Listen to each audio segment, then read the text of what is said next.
Week 7 is in the books. Week 8 is here. Pete Nova with the Face Off Sports Network. I am back today to go over my Week 8 rankings plus streamers to help you win your fantasy football matchups. And if you followed us last week, there's a good chance we put you in a strong position to win your matchups. Our streamers crushed it. Probably the best week on the year. All three of our defensive streamers, 25% owned or less, finished inside the top 5. And that brings us a total of every single week except one of our defensive streamers finished inside the top 3 on the week. And we're looking to keep things rolling. Last week, Browns, 24 fantasy points coming in at first on the week. That was our number 1 defense. Panthers, 16 fantasy points coming in at number 3 on the week. And the Bears, 15 fantasy points coming in at number 5 on the week. And it just goes to show, guys, this is why we stream defenses on a week-by-week basis. We're not locked into just one defense week in and week out. There's not really going to be many, and very unlikely there's going to be a defense that's a set it and forget it every single week of the year. There's going to be defenses that you might play week in and week out, couple weeks, but there are also going to be times where you're going to have to interchange those defenses for streamers like we do here on a weekly basis. Let's move on to next week and my favorite streamer on the week, and it's going to be the Atlanta Falcons. Atlanta Falcons taking on the Miami Dolphins. We targeted this Dolphins team last week and it paid off for us. We're looking at targeting them again here this week, and we get an 18.5 team total here in this matchup. And, that's 4th lowest in the NFL. Miami's offense has been really, really bad. I mean, you're looking at them on the EPA chart here, the last 3 weeks, 27th in EPA. They've been a bottom 5 offense. And it really just comes down to the fact that Tua is just not doing the right things with the football. And this is just not a very talented team overall. Dolphins right now giving up the 5th most points allowed to opposing defenses in fantasy this year. And Tua Tagovailoa is going to get the start. Mike McDaniels did already confirm that. But 6 interceptions in the last 2 weeks for Tua. It has been rough sledding. Now they are going to be in a dome this week, so that should help this offense because we know they have issues playing outside, especially in cold weather or bad weather environments. But Jalen Waddle also leaving the game at the end of the game with a potential injury. There's a possibility he doesn't play. We'll see if, later on in the week what the injury report says. But this is an offense that I'm targeting right now. They've given up at least 2 sacks every single week the last 3 weeks. And it just kind of feels like the locker room is lost here. Falcons defense right now playing really, really solid. 7th in EPA over the last 3 weeks. We saw them take care of Josh Allen and the Bills. And they have talent there. They've had some up and down weeks, but overall it's a good defense in my opinion. 3rd ranked defense when it comes to scoring this season, and 2.5 sacks per game, 1.5 turnovers forced per game. And I do want to note, I also have a new chart, a new metric, and this is a sack risk metric. And if you look, you'll see the Falcons are pretty high, on this ranking sheet here. And I expect them to have a really, really good week against an offense that is absolutely sputtering. You look at the Falcons right now and they have an 8.5 sack risk score on the week. Let's move on to my number 2 defensive stream on the weekend. Really wasn't expecting to have them so high, but it's really hard not to. And it's the Cincinnati Bengals. Bengals taking on the Jets. I mean, there's not a ton to say about this one. We get a home team in this matchup, tied for the 5th lowest team total at 18.5. And right now, you look at this Jets team, 29th ranked offense in EPA over the last 3 weeks. Likely no Justin Fields, at least I wouldn't play Justin Fields. I mean, we've seen him get banged up already twice now this year. And ultimately, it's probably best for him to just sit him down for a week if I was the Jets, and at least get Tyrod Taylor in there, let him kind of cool his head off and kind of get himself straight, because this Jets team is spiraling out of control right now. And they're taking on the Bengals, who, look, this is not a great defense with the Bengals, but the Bengals defense generating 2.2 sacks per game. Jets are giving up 4.43 sacks per game. And you'll see how high the Jets are on this list when it comes to, just the sacks in general. And, it's number 4, right? They're number 4 in terms of sack risk here on my sheet. And I really like the Bengals this week. I mean, no Garrett Wilson most likely as well. And Tyrod Taylor is probably going to be more efficient than Justin Fields, but he's also going to probably take more risks.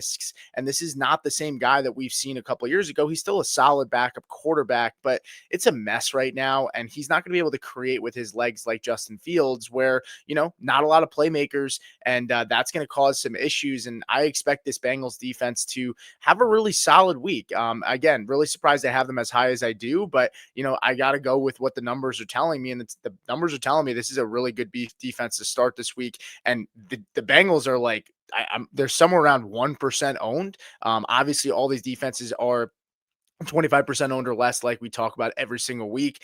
Let's move on to my third defense on the week, and it's going to be the Tampa Bay Buccaneers. They're 11% owned going into the week. By the way, Falcons were 10% owned. But when you look at the Tampa Bay Buccaneers, they go on the road against the Saints, so it's the only team here, that is going on the road. They're not home, and it's the highest team total of the three defenses that we're streaming. We get a 20.5 team total, tied for eighth on the week, lowest wise.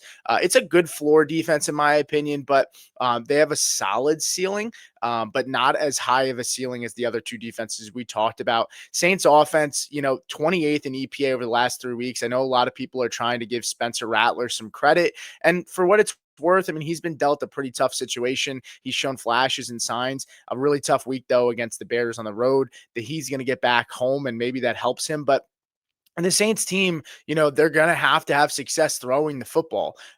This Bucks defense is really, really good when it comes to, run defense. They're number 5 going into the week last week. And, the Lions were able to get by and carve them up against them on the run. But I'm not expecting the same here with no Kendra Miller, Alvin Kamara. While, he's still got it, he's not going to crush you on the ground. It's really going to be in the pass. And I like the Bucks here.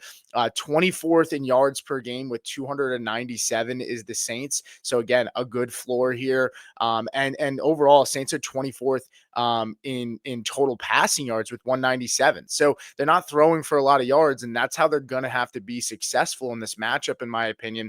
And they're tied with the Jets for the lowest touchdown scored on the year with 11.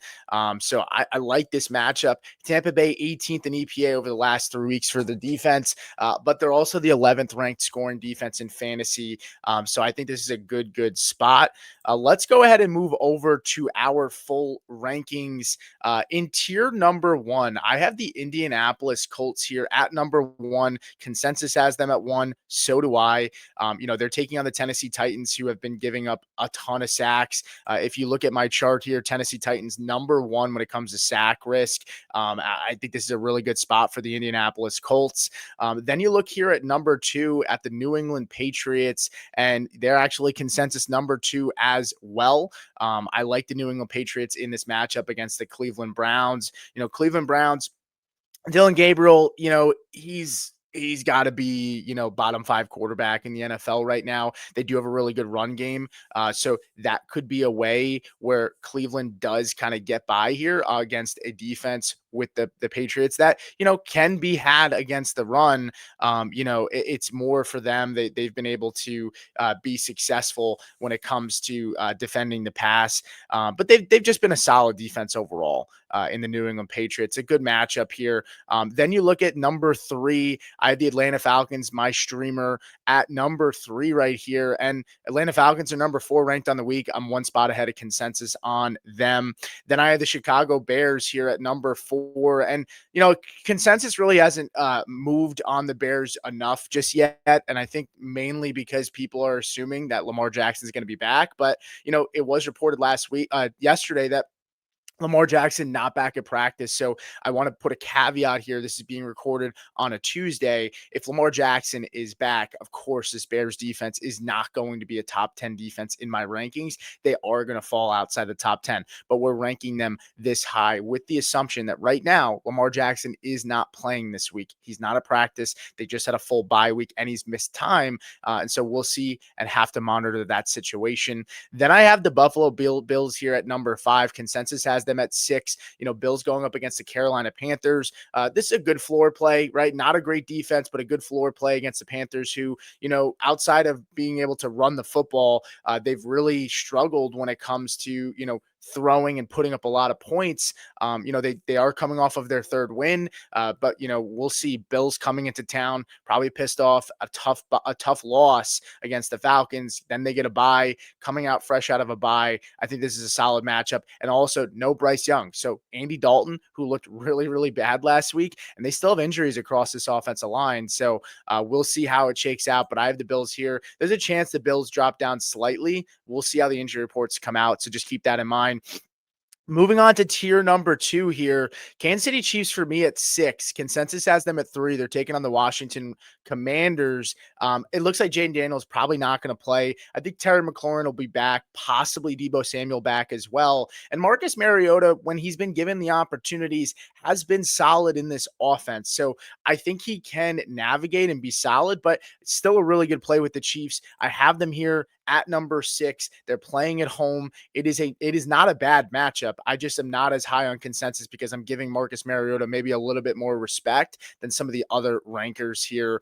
Then I had the Cincinnati Bengals here at number 7, and we talked about the Bengals as one of my favorite teams, and consensus not as high on the Bengals. Bengals are 16. They go up against the Jets. I have them at 7. I just think there's going to be a lot of sacks in this game, and we looked at a Carolina defense that not very good, and they were able to have their way with the New York Jets. And you also factor in the fact that the Bengals have a offense now that is going to be solid. Like, I think it's fair to say they're going to be at least average with Joe Flacco. So pushing the ball, scoring points is definitely a strong possibility for the Bengals offense against this Jets defense. And then you factor in they're going to have to probably play catch up with limited weapons to throw to, because I don't think Garrett Wilson's going to be back. And even if Garrett Wilson's back, maybe they drop down a little bit, but not by much for me. So I have the Bengals ranked pretty high here. And then I have the Green Bay Packers at number 8. Green Bay Packers in this matchup, they're going up against the Pittsburgh Steelers. A lot of sack risk in this game, so that has them pretty high. You look at the Pittsburgh Steelers; they're just below the Minnesota Vikings in terms of sack risk. So Green Bay Packers defense is a good defensive target here. I am slightly below consensus, one spot behind. Then I have the Philadelphia Eagles here, and the Eagles go up against the New York Giants. It's actually funny. The Packers and the Eagles are flipped, where both teams are down one spot in consensus, from where my rankings are. But I like the Philadelphia Eagles in this matchup. They're at home. They get to come back home. They've had 2 games on the road. They were able to, to perform last week and maybe bounce back against the Vikings. And I look at this Giants team coming off of a very, I look at the Giants team, and they're coming off of a very, very emotional loss against the Denver Broncos, coming back home from that travel. And I don't know. I just have a good feeling here. The Eagles are going to be pissed off. They've kind of were made to look foolish in prime time against the Giants in their last matchup. They get to return home in this one. So I have good vibes again for the Eagles this week. I think they could have a solid week. So I have them here at number 9. That's really more of a feel thing because this Giants offense line is pretty good in terms of at least the tackles, and the Eagles are not generating a ton of sacks. So we'll see, but that's just a feel thing for me. At tier number 3, I had the Denver Broncos here. Denver Broncos number 5 in consensus, 10th here for me. And guys, I'm a Broncos fan. I think they are a solid play. You're really just banking though on the talent here because they're playing the Dallas Cowboys, who one of, if not the hottest offenses in football.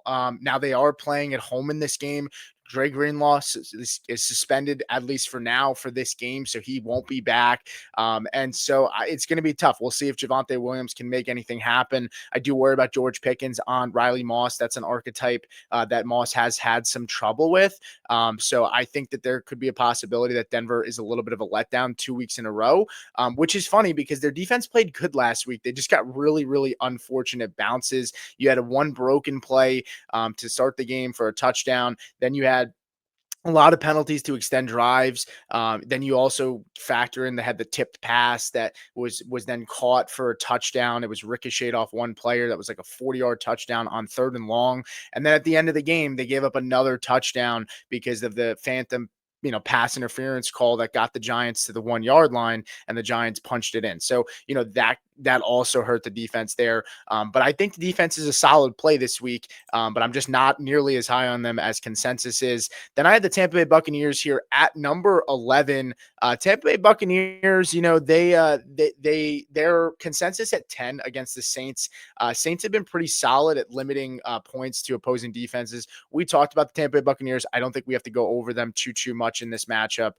Then you have the Chargers here at number 12. And Chargers consensus at 13. They're taking on the Minnesota Vikings. Carson Wentz looked absolutely terrible. We've seen the Carson Wentz we saw where he tries to play hero ball and it just doesn't. He just makes the boneheaded mistakes. He's taking a lot of sacks. I don't expect JJ McCarthy to be back in this game because the Vikings kind of kept the game close, and I think it's a soft benching right now. But when you look at the sack risk score here, Minnesota Vikings are up there in terms of the sack risk score. So I think the Chargers could get home. It looks like Khalil Mack is coming back, so they're getting some reinforcements in that area, and they're also at home in this matchup. So that is also a positive sign for them. Then moving on to tier number 4 here, I had the Pittsburgh Steelers at 13, and Pittsburgh Steelers are 9 in consensus. I had them at 13, so I'm a little bit below them. But Pittsburgh Steelers going up against the Green Bay Packers. They are home here. I don't think that's a bad play. I just like the defenses ahead of them. I don't think the Steelers are a bad play. I think Jordan Love can make some mistakes. He likes to be a gunslinger at times, but I also think that they're going to lean on the run game in this matchup here. And we saw Chase Brown have a really, really successful week last week. And I think Josh Jacobs and the Packers are starting to get trending towards that pounding the rock, right? Like that's what they want to do. So that might also limit the opportunities for sacks and turnovers. So that's why I have them here. Then I have the Houston Texans at 14. Houston Texans are a team that, showed out this past week against the Seattle Seahawks. Seahawks still ended up winning, but they got a defensive touchdown, which really bumped them up. Texans here at 14. Consensus has them at 11. They're at home against the San Francisco 49ers, and 49ers have had trouble. I expect the reinforcements to come back. I think Ricky Pearsall is finally going to be back. I think there's a chance that Brock Purdy's back as well. We'll see. That's something to monitor, but there's a chance that this defense definitely raises higher depending on the injury report. Same thing here with the Minnesota Vikings here at number 15. Minnesota Vikings consensus has them at 12 against the Chargers. I had them at 15 just because we saw that, secondary get carved up a little bit against the Eagles. And, the Chargers passing game, Justin Herbert has been phenomenal this year. The only concern I have is just the sacks. That defense is going to generate pressures, and that offensive line is really, really bad for the Chargers. There's a lot of really good defenses this week, guys. But that's why I have them here at 15. I'd love to get them higher. Let's see if they get Van Ginkel back, and then maybe we can kind of talk once we see that injury report. Then at 16, I had the New York Giants. Consensus has them at 19. I have them at 16. I have them a little bit higher, just because look, the Eagles have given up sacks this year, and ultimately, I think this Giants defense can get to the quarterback here. Again, we're talking about a team that's coming off of an emotional loss. Hopefully they get off the bus, but I think it's a solid, deeper stream if you have to.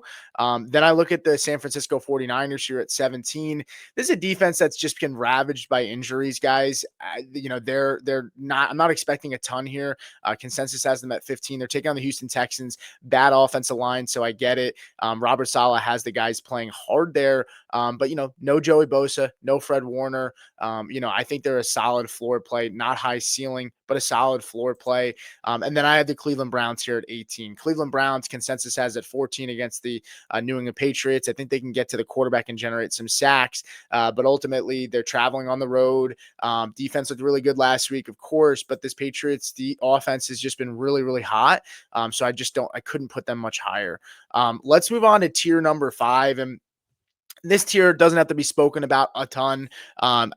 This is the tier that doesn't even get a picture for me. I'll go through it pretty quickly. I think the Saints are an interesting matchup this week. I have them here at number 19, and the Saints are our consensus at 21 against Tampa Bay. No Mike Evans for Tampa Bay. We'll see if Bucky Irving comes back. But I think the Saints are an interesting play in this tier. The New York Jets, pretty low in my rankings. I have them at 20.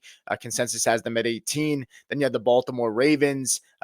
Ravens 17 on consensus against Chicago. I have them at 21. Maybe you're hoping, hey, coming out of a bye, that they can kind of kick up against an offense that's struggling right now, but I just don't trust that defense at the moment. Then I have the Washington Commanders here at 22. Consensus has them at 20. They play the Kansas City Chiefs. I might bump up the Washington Commanders, but it's kind of hard. I mean, Kansas City Chiefs offense has just been phenomenal. Then you get the Dallas Cowboys playing up against the Denver Broncos. Consensus has the Dallas Cowboys at 23. I had them at 23, so I'm pretty much in line with consensus. And then the Miami Dolphins here against the Atlanta Falcons at 24. Dead team walking, going on the road.